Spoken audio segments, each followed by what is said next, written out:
All India mobile retailer অ্যাসোসিয়েশনের উদ্যোগে ভাঙড় ডিভিশনের চিনিপুকুর এসআর গার্ডেনে অনুষ্ঠিত হলো স্বেচ্ছায় রক্তদান শিবির। মনোরম পরিবেশের মধ্যে ভাঙড়ের সমস্ত মোবাইল দোকানদারদের সহযোগিতায় এই রক্তদান শিবিরের আয়োজন করা হয় বলে জানান সংগঠনের গুরুত্বপূর্ণ সদস্য সাফিউর রহমান। এই রক্তদান শিবিরে উপস্থিত ছিলেন অল ইন্ডিয়া মোবাইল রিটেলার অ্যাসোসিয়েশনের chairman Kolas Lakhani, state general secretary Mridul Biswas. Bureau report, news Bangla 20+।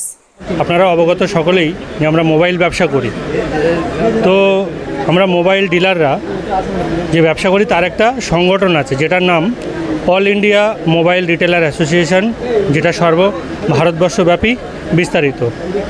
আর আজকে যে রক্তদান শিবির হচ্ছে এটা সারা ভারতবর্ষব্যাপী হচ্ছে, 300-রও বেশি জায়গাতে এই রক্তদান শিবির হচ্ছে।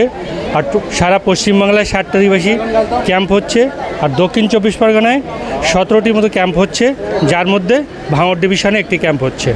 इंडिया मोबाइल रिटेलर एसोसिएशन में फाउंडर चेयरमैन कैलाश लखियानी, हमारे एक जनरल सेक्रेटरी थे, उनकी याद में हम लोगों ने पूरे हिंदुस्तान में ब्लड डोनेशन कैंप ऑर्गेनाइज किया है।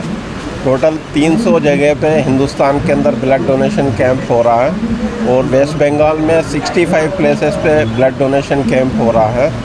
और ये मेरा सौभाग्य है कि मैं यहाँ पर हूँ और शकूर रहमान जिन्होंने अपनी टीम के साथ ये ब्लड डोनेशन कैंप को ऑर्गेनाइज़ किया है, मुझे यहाँ आने का मौका मिला। और इतनी गर्मी में इन लोगों ने इतना अच्छा ऑर्गेनाइजेशन किया है। लोगों की जान बचाने के लिए जितने भी यहाँ पे डोनर हैं जो डोनेट कर रहे हैं ब्लड, हम उनका शुक्रिया करते हैं। और इसी तरह हम हर साल ज़्यादा से ज़्यादा ब्लड डोनेशन कैंप लगाएंगे ताकि लोगों को हम ज़्यादा से ज़्यादा ब्लड दे सकें और उनकी जान बचा सकें। और हमारे साथ हमारे जनरल सेक्रेटरी स्टेट के मृदुल। প্রতি বছরই আমরা গত 4 বছর থেকে করে আসছি।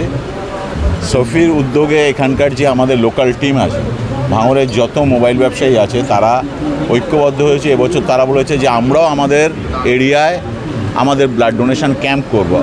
এত গরমের মধ্যে 40 ডিগ্রির উপরে গরম, এবং মন থেকে যদি কোনো জিনিসকে চায়, আমাদের যে সমাজে আমাদেরও কিছু দেওয়ার আছে, সেই জায়গাটায় আমাদের মোবাইল রিটেলার অ্যাসোসিয়েশন মনে করেছে, ভাঙড়ের যারা রিটেলাররা তারা মনে করেছে সফির নেতৃত্বে যে আমরাও এইরকম একটা মানুষ বাঁচানোর জন্য এরকম একটা ক্যাম্প অর্গানাইজ করব।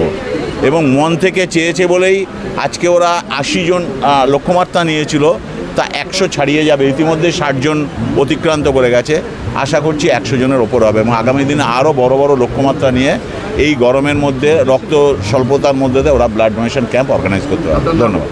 আমার নাম মৃদুল বিশ্বাস, অল ইন্ডিয়া মোবাইল রিটেলার অ্যাসোসিয়েশনের পশ্চিমবাংলা সম্পাদক।